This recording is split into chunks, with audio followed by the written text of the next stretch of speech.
네, 이번에는 김기성 앵커가 꼽은 이슈잇 함께하도록 하겠습니다. 오늘의 첫 번째 이슈는요, 바로 페이스북 이야기입니다. 페이스북이요, 예전에 한번 실패했던 이슈죠. 가상화폐를 연내에 출시하겠다고 했다면서요.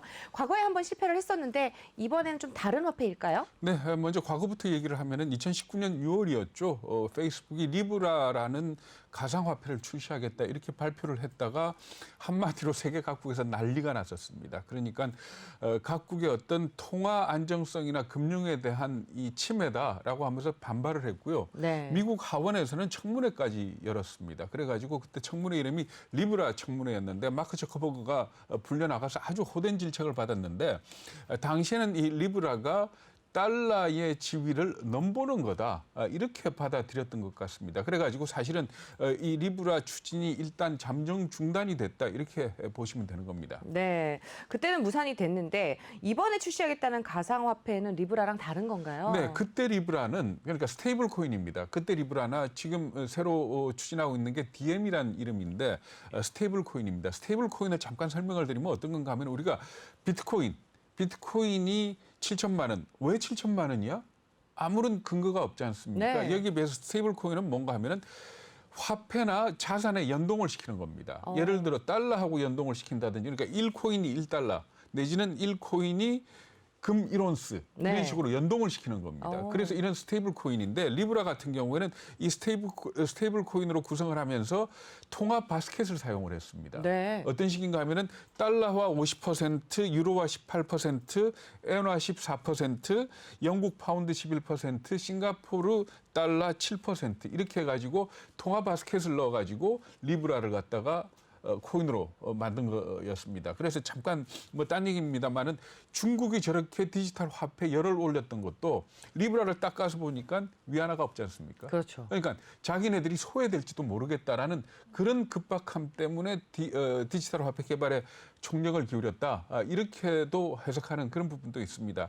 그런데 이번에 나오게 되는 이 DM은 그러니까 이 리브라 협회를 갖다가 DM 협회로 바꾸면서 2000년 12월 그러니까 작년 12월에 바꿨습니다. 바꾸면서 뭘 바꿨는가 하면 이런 통화 바스켓을 사용하는 게 아니고 단일 통화와 연동된 DM 가상화폐를 만들어낸 겁니다. 그러니까 첫 번째는 일단 US 달러에 연동된 DM, 그러니까 1DM은 1달러가 되겠죠. 네. 이 해가지고 지금 현재 앞으로 출시하겠다 이렇게 발표를 했다 이렇게 보시면 될 것 같습니다. 네, 이번에 또 출시를 하게 되면은 영향력이 엄청나게 될 것 같아요. 그렇죠. 우리가 페이스북 이용자가 22억 명이라 그러지 않습니까? 네. 거기다가 이 DM 협회에 가입한 회사를 보면 우버라든지 해가지고 한 27개 회사가 가입을 해 있습니다.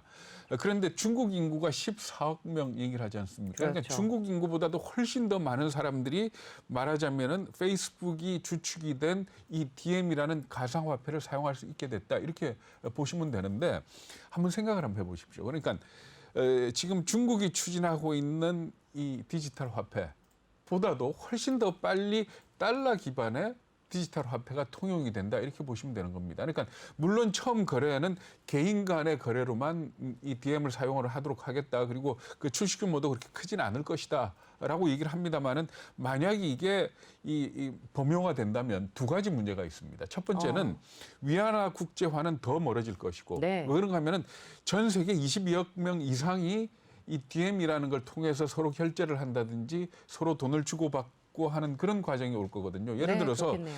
DM 달러만 있다 그러면은 내가 미국에 있는 내 친척한테 페이스북으로 달러 보낼게.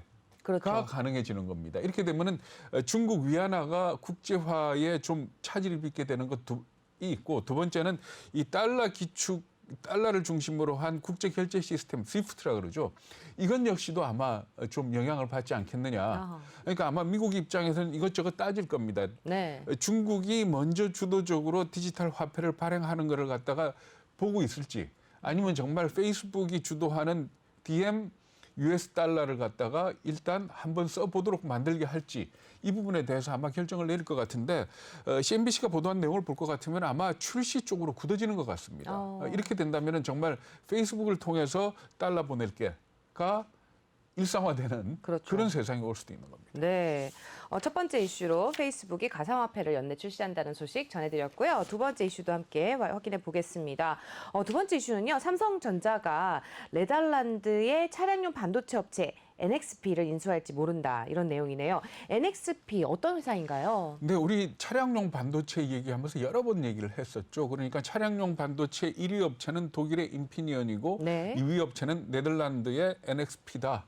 3위는 일본의 르네사스고 뭐 이렇게 얘기를 했습니다만은 이 NXP가 그러니까 상당히 그 차량용 반도체에서 영향력 있는 그런 업체다 이렇게 보시면 되는데 네덜란드 회사지만은 공장은 어디에 있는가 하면은 미국의 텍사스하고 애리조나주에 있습니다. 네. 그래가지고 사실 퀄컴이 한번 이 2016년에 이 NXP를 인수하기 위해서 440억 달러의 이 추진을 했던 일이 있습니다. 그랬는데 그 당시에 중국이 비토를 놨었거든요. 그러니까 이게 각국 정부로부터 이 반독점 기구로부터 승인을 받아야 되는데 2018년에까지도 중국이 승인을 안 해줘가지고 그때 무산이 됐던 일이 있는 그런 업체입니다. 네.